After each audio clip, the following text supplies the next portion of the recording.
Isang makulimlim na umaga sa ating mga kababayan dito sa lungsod ng Maynila.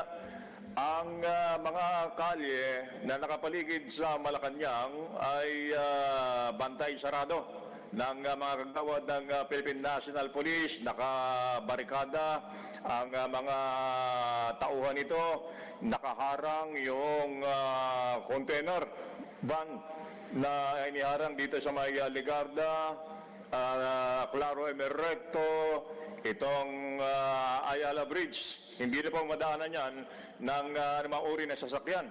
Ang masaklap, pati tao, itong nasa Claro Emerrecto, hindi pinapapasok.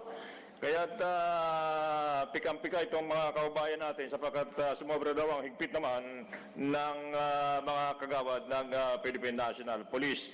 Isang rally, mga mahigit 100 miyembro ng Kilusan para sa Pambansang Demokrasya o Kilusan ang maagang lumusog dito sa Mendiola sana, pero sa harapan pa lamang ng UE ay naharang na sila sapagkat nakabarikada na nga yung mga barbed wire at container.